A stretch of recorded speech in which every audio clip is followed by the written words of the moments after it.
కానీ బైబిల్ ఏం చెప్తుంది తెలుసా? Godless is the root cause of poverty.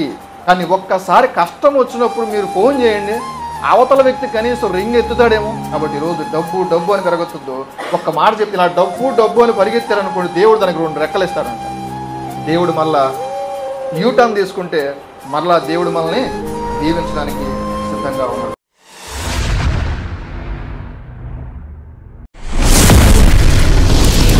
ఈరోజు మీ అందరికీ ఇష్టమైన మాట వాక్యం, ఆర్థిక సమస్యల నుంచి విడుదల పొందటం ఎలా. ఇలాంటి మెసేజెస్ అంటే మాత్రం చాలా చక్కగా వింటాం కదా. అప్పుడప్పుడు ఇలాంటి మెసేజెస్ ఉండాలి. దేవుడు ఫైనాన్షియల్గా మీరు అభివృద్ధి చెందొద్దు అని చెప్పలా, ఆరోగ్యాల కోసమే మీరు దేవుడి దగ్గరికి రావాలని రాకూడదని చెప్పలా. కాకపోతే మనం ఏం చేస్తామంటే వీటి కోసం మాత్రమే వస్తాం. అదే ఇక్కడ వచ్చిన సమస్య. బైబిల్లో మనం ఆదికాండ నుంచి ప్రకటన గ్రంథం వరకు ప్రతి ఒక్క గ్రంథాన్ని ధ్యానం చేసుకుంటూ వినాలి, దేవుని గద్దింపులు వినాలి, ఆశీర్వాదాలు కూడా మనం వినాలి. ఈరోజు ఆర్థిక సమస్యల నుంచి విడుదల అనే అంశం గురించి ఈరోజు మనం చూద్దాం. దాదాపు ఇక్కడున్న మనలో చాలామంది 90% ఆర్థిక సమస్యలతో బాధపడుతున్నవారు. ఆ 10% ఎవరు ఉంటారంటే ఇక్కడ జీవని పిల్లల లాంటి వాళ్ళు, స్కూల్కి వెళ్ళేవాళ్ళు, కాలేజీకి వెళ్ళేవాళ్ళే, అంతేనా? మిగతా మన అందరం కూడా ఏదో రకంగా అప్పులు బాధలు, రుణ బాధలు, కోర్టు కేసులో ఉన్నటువంటి స్థలాల గొడవలు, ఇలాంటివే కదా, ఉద్యోగాలు లేక ఇలాంటి సమస్యలతో మనం బాధపడుతూ ఉన్నాం.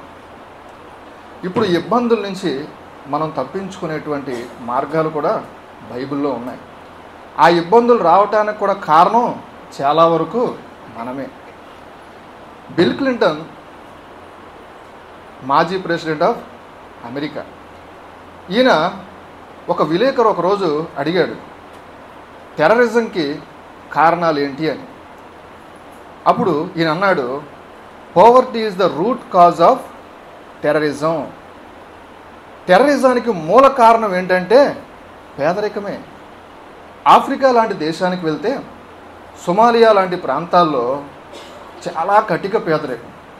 వాళ్ళ ఇంట్లో కేజీ బియ్యం దొరకదు, కానీ AK-47 లాంటి గన్స్ ఉంటాయి.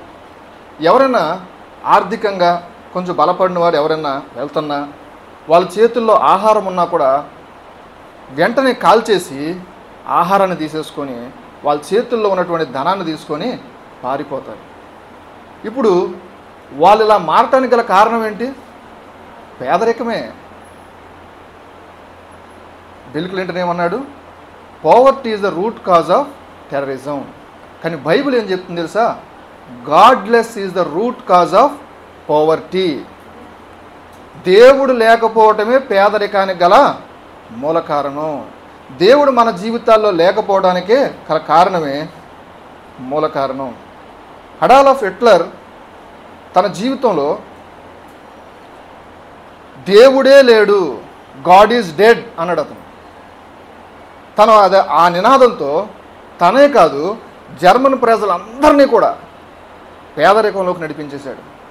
పేదరికంలోకి నడిపించేసి ఆకలి చావులు అయిపోయేలా చేశాడు. వాళ్ళందరూ చనిపోవడమే కాదు, తను కూడా చచ్చిపోయాడు బలవంతంగా, సూసైడ్ చేసుకున్నాడు. దానికి కారణం ఏంటి? గాడ్ ఈజ్ డెడ్ అనేటువంటి నినాదంతో. ఈ బుక్ ఎక్కడ తీసుకున్నాడు? నీచే అనేటువంటి ఒక ఫిలాసఫర్ గాడ్ ఈజ్ డెడ్ అనే బుక్ రాశాడు. ఈ బుక్ చదివి అతను జర్మనీలందరికీ దేవుడు చచ్చిపోయాడు, దేవుడు లేడు అని ఒక ప్రకటన చేసి నాజీ పార్టీని సిద్ధాంతాన్ని ప్రజల్లోకి తీసుకెళ్ళి దేవుడే లేడు అన్నాడు. ఆ మనిషికి కనుమరుగైపోయాడు, ఆ పార్టీకి కనుమరుగైపోయింది. ఆ పేదరికం వల్ల ఆ దేశ ప్రజలు చాలా ఇబ్బంది పడ్డారు. అందుకే దేవుడు మోషేతో అంటాడు, మోషే, పేదరికానికి గల కారణం ఏంటో తెలుసా? నా ఆజ్ఞలు మీరు దాటిపోవటం వల్లే, నా ఆజ్ఞలు మీరు మీరటం వల్లే. మీరు నా ఆజ్ఞను అనుసరించి చూడండి, భూతద్దం పెట్టి చూసిన ఒక్క పేదవాడు కూడా కనిపించడు. చూడండి ఒకసారి ద్వితీయోపదేశకాండం 15వ అధ్యాయం 5వ వచనం. ఈ ఆజ్ఞలన్నిటినీ అనుసరించి నడుచుకొనుటకు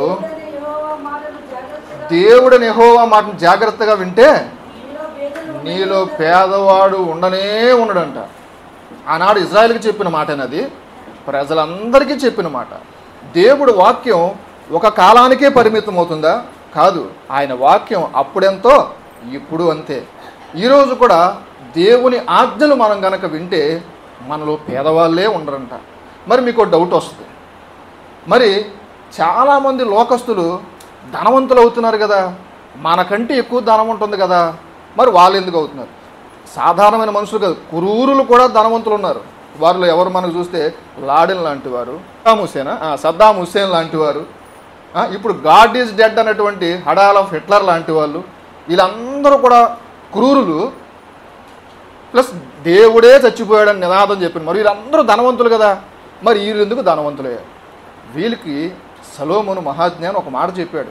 చూడండి, ఆ మాట కూడా ప్రసంగి గ్రంథం 2వ అధ్యాయం 26వ వచనం. ప్రసంగి గ్రంథం 2వ అధ్యాయం 26వ వచనం. ఏలయనగా దైవ దృష్టి మంచివాడిగా ఉండడానికి దేవుడు జ్ఞానమును తెలివిని ఆనందాన్ని అనుగ్రహిస్తాడు. అయితే అండర్లైన్ చేసుకోండి, దేవుని దృష్టికి ఇష్టడగవానికి ఇష్టడికై ప్రయాసపడి పోగు చెయ్య పనిని ఆయనకి ఎవరికి ఇచ్చాడంట? పాపాత్ములకు ఇచ్చాడు. దేవునికి స్తోత్రం కలుగునుగాక. ఇప్పుడు దేవుని దృష్టికి అనుకూలమైన వారికి కావలసిన ధనాన్ని పోగు చేయడానికి ఆ పని ఎవరికి ఇచ్చాడు? ఇప్పుడు దేవుని దృష్టికి వ్యతిరేకులుగా ఉన్న వారికి ఇచ్చాడు. ఈరోజు వాళ్ళ సంపాదన కూడబెట్టి ఏం చేస్తారు? తీసుకెళ్ళిపోతారా? ఎవరికి ఇస్తారు? వాళ్ళంతా తీసుకొచ్చి మొత్తం దేవుని దృష్టికి అనుకూలంగా ఉన్న వారి చేతుల్లో పెట్టి వాళ్ళు వెళ్తారు. ఉదాహరణకు ఎలా చెప్పాలంటే, ఈ హిట్లర్ అనే అతని నాజీ పార్టీని ప్రకటించడానికి పెద్ద రేడియో స్టేషన్ని కొన్ని కోట్లు పెట్టి కొన్నాడు. ఏమని? ఈ నాజీ పార్టీని దేశమంతా ప్రకటించాలి అని. కొద్ది రోజులకి చచ్చిపోయాడు. దాన్ని ఏం చేశారు తెలుసా? బైబిల్ సొసైటీ ఆఫ్ ఇండియా వాళ్ళు ఆ రేడియో స్టేషన్ను కొనేశారు. కొనేసి ఆ రేడియో స్టేషన్ నుంచే దేవుని సువార్తను ప్రకటించడం మొదలుపెట్టారు. దేవునికి స్తోత్రం కలుగునుగాక. ఆ రేడియో, ఒకప్పుడు ఆ టైంలో టీవీలు లేవు, ఫోనులు లేవు, ఏమి లేవు. ఆ రేడియో స్టేషన్ వల్ల కొన్ని లక్షల మంది ఆత్మలు ప్రభువుని తెలుసుకున్నారు. ఇప్పుడు తన సంపాదించినటువంటి ఆ కష్టాల జీతం అదంతా కూడా ఎవరికి ఉపయోగపడింది? దేవుని బిడ్డలకు ఉపయోగపడింది. దేవుని వాక్యం ప్రకారం మీరు చూద్దాం. కొద్ది సమయంలో ఆర్థికంగా అభివృద్ధి పొందిన వారు ఎవరు? వారు ఏ విధంగా అభివృద్ధి పొందారు? అలాగే పేదరికానికి గురైన వారు ఎవరు? వారు ఎందుకు ఆ పేదరికానికి గురయ్యారో చూద్దాం. పేదరికం గురించి ధ్యానించే ముందు బైబిల్లో అనేక సార్లు పేదరికం ఎక్కడ కనబడుతుందంటే ఇజ్రాయెల్ ప్రజలు ఎక్కువ కనబడతారు. ఇజ్రాయెల్ ప్రజలు ఎప్పుడైతే దేవునికి వ్యతిరేకంగా నడిచారో వెంటనే దేవుడు ఎవరికొకరికి అప్పగించడం, వారు కరువులోకి వెళ్ళిపోవడం, ఇలాగే జరుగుతూ ఉంటుంది. ఒక వ్యక్తి ఎప్పుడు కూడా మన బైబిల్లో యేసు ప్రభు ఒక మంచి మెసేజ్ ఇస్తాడు, మంచి సమరయుడు గురించి. ఈ మంచి సమరయుడు ఒకరోజు యెరూషలేము నుంచి యెరికోకి ప్రయాణమే చేస్తున్నాడు. ప్రయాణం చేస్తుండగా రోడ్డు పక్కన దొంగలు ఏం చేశారంటే దాన్ని దోచుకొని కొట్టిపడేశారు. కొట్టిపడేస్తే ఫస్ట్ ఒక పాస్టర్ గారు వెళ్ళాడు, అనగా యాజకుడు వెళ్ళాడు, చూసి చూడనట్లుగా వెళ్ళిపోయాడు. తర్వాత ఒక లేవీయుడు వెళ్ళాడు, లేవీయుడు కూడా చూసి చూడనట్లుగా వెళ్ళిపోయాడు. తర్వాత ఒక సమరయుడు వెళ్ళాడు, చూసి చూడనట్టు వెళ్ళిపోలా, తనకు సేవ చేసి తను ఒక మంచి హోటల్కి తీసుకెళ్ళి తనకు కావాల్సినటువంటి పరిచర్యను చేశాడు. ఇక్కడ మనం గమనిస్తే చూసి వెళ్ళిపోయిన వారి మతాలు, కులాలు, గోత్రాలు రాసున్నాయి, కానీ పడిపోయిన వ్యక్తి గురించి ప్రభు ఏమీ రాయలే. ఎందుకు తెలుసా? మనం ఒక వ్యక్తికి సహాయం చేసే ముందు ఆ వ్యక్తి ఎవరు అని మనం చూడకూడదు. దేవుడు ఎందుకే ఆ వ్యక్తిని గురించి రాయలే. నువ్వు ఎవరైనా అయి ఉండొచ్చు, లేమిలో ఉన్న వ్యక్తికి సహాయం చేయనటువంటి మెసేజ్ ఇక్కడ ప్రభు ఇస్తున్నాడు. ఈరోజు మనం ఏం చేస్తాం? వీడు మావాడేనా, మా చర్చోడేనా, మా కులస్తుడేనా, మా మతస్థుడేనా అని చూస్తాం. కానీ దేవుని వాక్యం చెబుతుంది, సహాయం పొందేటువంటి వ్యక్తిని గురించి మనం ఏమీ పట్టించుకోకుండా సహాయం చేయాలి. ఇప్పుడు ఈ వ్యక్తి యెరూషలేము దగ్గర ఉన్నాడు. అంటే దేవుడు ఉండేటువంటి స్థలం, ద పీస్ ఆఫ్ ల్యాండ్, దేవుడు ఉండేటువంటి స్థలం నుంచి ఎక్కడికి వెళ్తున్నాడు? యెరికో దగ్గరికి వెళ్తున్నాడు. యెరూషలేము ఎక్కడుంది? కొండపైన ఉంది. యెరికో ఎక్కడుంది? లోయలో ఉంది. యెరూషలేము ఉండే ప్రాంతం ఏంటి? దేవుడు ఉండే ప్రాంతం. యెరికో ఉండే ప్రాంతం ఏంటి? ఎప్పుడు ఆహ్లాదం, ఈ లోక ఆనందాలు, తనక సాతాను ఉండేటువంటి ప్రదేశం. మనం కూడా దేవుని దగ్గర ఉన్నప్పుడు అంతా బాగుంటుంది. కానీ మనం ఏం చేస్తామంటే యెరికో లాంటి లోయలో ఉండే ప్రాంతాల వైపు కొన్నిసార్లు ఆకర్షించబడి అటు వెళ్ళటానికి ప్రయత్నం చేస్తూ ఉంటాం. దేవుని దగ్గరే ఉన్నాం కానీ వెళ్ళటానికి ప్రయత్నం చేస్తూ ఉంటాం. అలాగే ఈ వ్యక్తి వెళ్ళాడు దేవుడి నుంచి లోకానికి వెళదామని. కానీ వెళ్ళే దారిలోనే లేనిపోని కష్టాలు తెచ్చుకున్నాడు. ఎప్పుడు కూడా ఈ లోకం మనల్ని ఆకర్షిస్తూ ఉంటుంది. చాలాసార్లు ఈ ఆకర్షణలే మనం ఆర్థికంగా ఇబ్బంది పడిపోవడానికి గల కారణాలు. ఏంటి ఆకర్షణలు? పక్కనోడు ఎవడో కారు కొన్నాడు, మనకు కొనాలనిపిస్తుంది. ఇప్పుడు పక్కనోడు ఎవడో ఏదో కొన్నాడు, బిల్డింగ్ కట్టాడు, మనం కూడా కట్టేయాలి. ఎలా కడతారమ్మా? అప్పు తీసుకొని కట్టేద్దామండి. ఈరోజు బ్యాంకులో లోన్లు ఎంత ఈజీ, లోన్ ఈజీయే. దాన్ని కట్టేటప్పుడు 20-30 సంవత్సరాల సమయం వేస్ట్ అయిపోతుంది. ఎంత ఆయుష్ వేస్ట్ అయిపోతుంది చెప్పండి. 20 సంవత్సరాలు మనం లోన్ కట్టేయచ్చు అనుకోవచ్చు. ఈ 20 సంవత్సరాలు నువ్వు పడే టెన్షన్కి ఏమాత్రమైన ఎవరైనా విలువ కట్టగలరా? ఈ 20 సంవత్సరాలు తిరిగేలోపు నీకు ఈ టెన్షన్కి ఎన్ని రోగాలు వస్తాయి? ఈ 15 సంవత్సరాలకి నీకు ఎన్ని రోగాలు వస్తాయి? నేను ఆ ఇల్లు కొనేటప్పుడు నేను అప్పు చేయను అని నినాదం చేసుకున్నా. కానీ దేవుడి దగ్గర ప్రార్థన చేసి బ్యాంకులో మాత్రం తీసుకో. బ్యాంకులో తీసుకుంటే నాకు 10 సంవత్సరాలు 15 సంవత్సరాల ఆయుష్ నా జీవితంలో తరిగిపోయినట్టు అనిపిస్తుంది. కానీ బయటే అప్పు చేశాను. కానీ దేవుని దగ్గర ఎంతో ప్రార్థన. నాకు ఇల్లు లేకపోయినా పర్లేదు, ఆస్తి లేకపోయినా పర్లేదు, నా నినాదం ఏంటో తెలుసా? అప్పు ఉండకూడదు. ఆస్తి లేకపోయినా నేను ప్రశాంతంగా ఉంటా, కానీ అప్పు ఉందా నాకు ప్రశాంతం ఉండదు. చాలాసార్లు మీకు చెప్పా, ఆ అప్పుగా ఈఎంఐలు కట్టేటప్పటికి డబ్బులు లేకపోతే ర్యాపిడో బైకులు వేసా నేను. ఇది ఎప్పుడో జరిగింది కాదు, ఒక 3-4 సంవత్సరాల క్రితం జరిగిందే. ఎవరిని అడుగుతామని చెప్పండి? చాలాసార్లు మనకు వాళ్ళకి సహాయం చేస్తారులే, వీళ్ళు అంతా బాగున్నప్పుడు అందరూ సహాయం చేసే వాళ్ళగే కనబడతారు మనకి. కానీ ఒక్కసారి కష్టం వచ్చినప్పుడు మీరు ఫోన్ చేయండి, అవతల వ్యక్తి కనీసం రింగ్ ఎత్తుతాడేమో, తెలిసిపోద్ది. రెస్పాండ్ అవ్వరు వాళ్ళు. ఎందుకంటే అప్పుడు దాకా దేవుళ్ళో ఉన్నావు.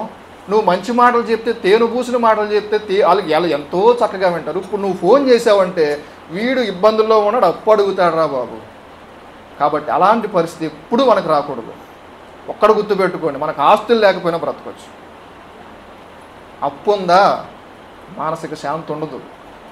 కానీ కొన్నిసార్లు మంచి అప్పులు ఉంటుంది, దాన్ని నేనేమన్నాం. ఒక బిడ్డవాడు చదవడానికి ఎడ్యుకేషన్ లోన్, అది మంచి అప్పు. లేదు ఇప్పుడు వ్యక్తి అనారోగ్యంతో ఉన్నాడు, అది తీసుకో, అదన్నీ మంచి అప్పు. నేను దాన్ని తప్పు అనటం లేదు. మన జల్సాల కోసం చేస్తారు చూసారా, నేను దాని గురించి మాట్లాడతాను. ఒక మంచి కోసం చేసేది అది నష్టమేం జరగదు. ఇప్పుడు ఎడ్యుకేషన్ లోన్ తీసుకోండి, ఇప్పుడు నువ్వు అది కట్టక్కల్లా. ఆ వ్యక్తి ఎప్పుడో ఉద్యోగం వచ్చిన తర్వాత కట్ట, అది మంచిదే. ఒక వ్యక్తి ఎదగటానికి నీకు ఉపయోగపడుతుంది. కొంతమంది వ్యాపారానికి లోన్ తీసుకో, అది మంచిదే. నువ్వు వ్యాపారం డెవలప్ అవడానికి తీసుకున్నావు. నువ్వు కార్లు కొనడానికి, నువ్వు ఇల్లులు కొనడానికి, నువ్వు ఏదేదో నీ లోక పబ్బాలు గడుపుకోవడానికి అప్పులు తీసావు అనుకోండి. ఈ యెరూషలేము నుంచి వ్యక్తి యెరికోకు ప్రయాణం ఏడు చూసారా, చక్కగా దేవుడి దగ్గర ఉన్నంతసేపు ప్రశాంతంగా ఉన్నాడు. ఆ యెరికో వెళ్తాం వల్లే కదా లేనుకొని కష్టాలు తెచ్చుకున్నాడు. వెళ్ళకుండా దేవుళ్ళలో ఉంటే కష్టాలు ఉండవు కదా. మనం కూడా నయోమిని చూస్తే, నయోమి జీవితంలో తన భర్త ఎలీమెలెకు, వీళ్ళు బెత్లెహేము అనే ప్రాంతంలో ఉన్నారు. ఈ ప్రాంతంలో కరువు వచ్చిందండి. కరువు వచ్చింది. బెత్లెహేము అనేటువంటి మాటకి అర్థం ఏంటి? రొట్టెల గృహము, అంటే సమృద్ధి కలిగిన ప్రాంతం. ఇక్కడి నుంచి వీళ్ళు ఎక్కడికి వెళ్ళారు?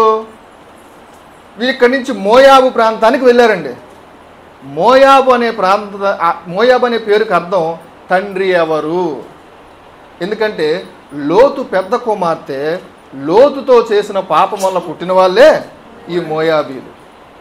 ఇది శపించబడిన ప్రాంతం. ఇది ఇప్పుడు ఆశీర్వదించబడిన ప్రాంతం నుంచి ఈమె ఎక్కడికి వెళ్ళింది? శపించబడిన ప్రాంతాన్ని. దేవుణ్ణి అడిగినట్లు మనం ఎక్కడైనా బైబిల్లో కనిపిస్తుందా? కనిపించదు. కొన్నిసార్లు మనం సొంత నిర్ణయాలు తీసుకుంటాం. దీని నుంచి బయటపడిపోవాలంటే మన సొంత నిర్ణయాలు. దేవునికి ప్రార్థన చేయం. ప్రార్థన చేయకుండానే అమ్మ ఇప్పుడు ఏదో కరువు వచ్చింది. కొన్నిసార్లు టెంపరవరీ కష్టాలు వస్తాయి. టెంపరరీ కష్టాల గురించి దేవుని గురించి మొరపెట్టకుండా పర్మనెంట్ కష్టాలకు మనం వెళ్ళిపోతాం. వెళ్ళిపోయింది బాగానే ఉంది. మోయాబడనికి వెళ్ళినప్పుడు ఏదైనా కొన్ని దీవించబడిందా? భర్తను కోల్పోయింది, పిల్లలను కోల్పోయింది, ఒక కోడల ఓర్పా కూడా తను విడిచి వెళ్ళిపోయింది. ఇప్పుడు రూతుతో మరల ఎక్కడికి వచ్చింది? మరలా బెత్లెహేముకే వచ్చింది. బెత్లెహేముకి వచ్చిన తర్వాత రూత్ ఒక ధనవంతుడిని పెళ్లి చేసుకుంది. ఇప్పుడు కోటీశ్వరాలు అయిపోయింది. దేవునికి స్తోత్రం కలుగుగాక. దీన్ని బట్టి మనం అర్థం చేసుకోవాలి తెలుసా? నువ్వు ఎలాంటిదని ఒకవేళ పడిపోయావేమో, జరగవలసిన డ్యామేజ్కి మాత్రం మరలా ఒక్కోసారి ఏమవుతుంది. ఆల్రెడీ ఒకసారి మనం ఎప్పుడు చెప్పుకున్నాం, డ్యామేజ్ మరలా లేట్గా రిపెంటెన్స్ అయితే డ్యామేజ్ అలాగే ఉంటుంది దానివల్ల. కానీ నువ్వు వెనక్కి తిరిగితే ఖచ్చితంగా దేవుడు మళ్ళా దీవిస్తాడు. ఈరోజు నువ్వు ఈ దేవుడి నుంచి ఈ లోకంలో పడిపోయావేమో, ధనం, డబ్బు డబ్బు డబ్బు అని. కొంతమంది గుండె ఏం కొట్టుకుంటుంది సార్? లబ్ డబ్బు అని కొట్టుకోదు, డబ్బు డబ్బు డబ్బు అని కొట్టుకుంటుంది. కానీ ధనం గనక నువ్వు ఎంట పడ్డావు అనుకో, జాగ్రత్త, అది ఎగిరిపోద్ది అని దేవుని వాక్యం సెలవిస్తూ ఉంది. తప్పిపోయిన కుమారుడు గురించి కూడా మనం చూస్తే, ఈ తప్పిపోయిన కుమారుడు తండ్రి దగ్గర ఉన్నప్పుడు చాలా చక్కగా సుఖ సౌఖ్యాలతో సంతోషంతో ఉన్నాడు. కానీ స్వాతంత్రం కావాలి. మనకు కూడా దేవుని దగ్గర ఉన్నప్పుడు నిజంగా దేవుళ్ళో ఉన్నవాడు దేవుళ్ళు ఆనందిస్తాడు. దేవుళ్ళో ఉన్నవాడు ఆనందించకంటే లోకంలో ఉన్నవాడు ఆనందించలేడని చెప్పాను. కానీ దేవుళ్ళో ఉన్న మనకి ఈ లోక ఆశలు కావాలనిపిస్తుంది చూసారా? అప్పుడు దేవుని దగ్గర ఉండబుద్ధి లేదు. ఇంకా నాకు ఫ్రీడమ్ కావాలి. ఏంటి మమ్మీ, ఏంటి డాడీ, నువ్వు నా ఫ్రెండ్స్ అందరూ పంపిస్తున్నారు, నువ్వు నన్ను పంపించో, వాళ్ళందరూ వెళ్తున్నారు, నాకే అమ్మ మనం దేవుని బిడ్డలమమ్మ, మనం వాళ్ళలాగా మనం తిరగకూడదంటే, లేదు నేను వెళ్తాను, నాకు స్వతంత్రం కావాలి అని కొడుకు వెళ్ళిపోయాడు. వెళ్ళిపోయిన తర్వాత డబ్బు ఉన్నంతసేపు హ్యాపీగా ఫీల్ అయ్యాడు. కానీ అయిపోయింది ఎంత దీన పరిస్థితి అంటే, పందులు తినేటువంటి పొట్టు తినడానికి కూడా ట్రై చేశాడు, దొరకలేదు. అది కూడా మరలా బుద్ధి వచ్చినప్పుడు రాయబడి ఉంది. బుద్ధి వస్తే మంచిది, కనీసం అక్కడికి కొంతమంది ఆ స్థితికి వెళ్ళినప్పుడు కొంతమందికి బుద్ధి రాదండి. దేవుడు నాకేం చేశాడు, నాకు ఏ స్థితి ఉన్నా పర్లా, దేవుడు నాకేం చేశాడు, యోబు భార్య ఎలాగ ఉంటుంది, ఆ స్థితిలో కూడా తన బచ్చేత బుద్ధి రాలా. కానీ యోబుకు బుద్ధి ఉంది. అది మూర్ఖురాల్లాగా మాట్లాడుతున్నావు అన్నాడు. మరలా ఏం చేశాడు, తిరిగి తండ్రి దగ్గరికి వచ్చాడు. అప్పుడు మరలా పూర్వవైభవం వచ్చింది. ఈరోజు దేవుడు మనకు చెప్తున్నది ఇదే మెసేజ్ని మరలా వచ్చే వారం కూడా కంటిన్యూ చేద్దాం. ఎందుకంటే నాకు ఇవ్వబడిన సమయం అయిపోయింది. చివరగా ఒకే మాట చెప్తాను. ఈరోజు నువ్వు యెరికో లాంటి పట్టణం వైపు ప్రయాణం చేస్తున్నావేమో, ఇప్పటికైనా సరే వెనక్కి తిరిగి యెరూషలేం వైపు తిరిగి. లేదు నేను యెరికో వైపే వెళ్తానన్నావా, దారిలోనే ఇంత కష్టం వచ్చింది, ఇక పూర్తిగా యెరికోలోకి వెళ్ళిపోతే ఇంకెంత ప్రమాదం ఉందో. కాబట్టి ఈరోజు డబ్బు డబ్బు అని పెరగొద్దు. ఒక్క మాట చెప్తే ఇలా డబ్బు డబ్బు అని పరిగెత్తారనుకోండి, దేవుడు దానికి 2 రెక్కలు ఇస్తాడంట. చూడండి ఆ మాట కూడా. సామెతల గ్రంథం 23వ అధ్యాయం 4-5 వచనాలు చూస్తే, ఐశ్వర్యము పొంద ప్రయాసపడవద్దు, నీకట్టి అభిప్రాయం కలిగిన దాన్ని విడిచిపెట్టు. నువ్వు ఇది అండర్లైన్ చేసుకో, నీవు దాని మీద దృష్టి పెట్టావా, అది లేకపోవును, నిశ్చయముగా అది రెక్కలు ధరించి ఎగిరిపోద్దంట. జాగ్రత్త. చాలు చాలు. ఈరోజు మనం తినటానికి, మన బట్టలు వేసుకుంటానికి, పిల్లలు చదువుకోవడానికి మనకు డబ్బులు అవసరం. దీనికోసం కష్టపడండి, తప్పేమీ లేదు. దీనికోసం కష్టపడి దేవునికి ప్రార్థన చేయండి, దేవుడు ఖచ్చితంగా మిమ్మల్ని దీవిస్తాడు. కానీ కొంతమంది ఇప్పుడు సంపాదించకపోతే ఇంకెప్పుడు సంపాదించమని డబ్బు డబ్బు రాత్రనక పగలనక పరిగెత్తలు చూసారా? డబ్బు ఉండకపోగా డబ్బుకు 2 రెక్కలు ఇస్తానన్నాడు ప్రభు. ఆ రెక్కలు వచ్చి అవి ఎగిరిపోతే మన కష్టం, ఇటు డబ్బు ఉండదు, ఇటు దేవునితో మనకు సహవాసం ఉండదు. ఈరోజు దేవుని వాక్యం చెప్పేది ఒకటే, దేవుని నుంచి దూరం అయ్యే ప్రయత్నం ఒకవేళ చేస్తున్నావేమో, ఆల్రెడీ దేవునికి దూరం అయిపోయి లేనిపోని ఆర్థిక సమస్యలతో నువ్వు పడిపోయావేమో, ఎప్పటికైనా నయోమిలాగా వెనక్కి తిరుగు. ఆ ధనవంతుడు ఆ కుమారుడిలాగా వెనక్కి తిరుగు. దేవుడు మళ్ళా యూటర్న్ తీసుకుంటే మరలా దేవుడు మనల్ని దీవించడానికి సిద్ధంగా ఉన్నాడు. చిన్న ప్రార్థన చేసుకుంటాం. మహాపరిశుద్ధుడవు సజీవుడు అయిన తండ్రి, మీకు వందనాలు నాయన, స్తోత్రాలు. ఈరోజు ఆర్థికంగా మేము ఇబ్బంది పడటానికి ఇవి కూడా కొన్ని కారణాలే. దేవునితో మేము ఉండకపోవటం వల్ల, దేవుని సహవాసం నుంచి మేము దూరం అయిపోవటం వల్ల లేనిపోని ఆర్థిక ఇబ్బందులు తెచ్చుకొని ఈరోజు నీ వైపు చూడలేనటువంటి అసమర్థులంగా ఉన్నాం. ఇప్పటికైనా నీ వైపు తిరిగితే మీరు మమ్మల్ని దీవించడానికి సిద్ధంగా ఉన్నారు. ఇదిగో మోషేతో మీరు చెప్పారు, ఇదిగో నా ఆజ్ఞలు మీరు కనుక గైకుంటే, ఇదిగో నువ్వు భూతద్దంలో పెట్టినా కూడా చూసినా కూడా నీలో ఒక్కవాడు కూడా పేదవాడు ఉన్నాడు అని మీరు వాక్యం ద్వారా సెలవిచ్చారు నాయన. అదే వాక్యం ఇప్పుడే కాదు, అది నిత్యము తరతరముల వరకు ఆ కార్యం జరిగించాల్సిందే. కాబట్టి నీ ఆజ్ఞలకు లోబడితే మా జీవితాలు, మా పాప జీవితాలు విడిచిపెట్టి నీ వాక్యానుసారంగా జీవిస్తే మీరు మమ్మల్ని ఫైనాన్షియల్గా కూడా అభివృద్ధి పరచడానికి సిద్ధంగా ఉన్నారు. కాబట్టి నేను ఈ కొద్ది మాటలు ఆయన మా హృదయంలో మీరు దాయండి. నీ దాసుల ద్వారా చెప్పే మాటల ద్వారా కూడా మాతో మాట్లాడి మమ్మల్ని బలపరచమని యేసుక్రీస్తు నామమును ప్రార్థించి వేడుకుంటున్నాను తండ్రి. ఆమేన్.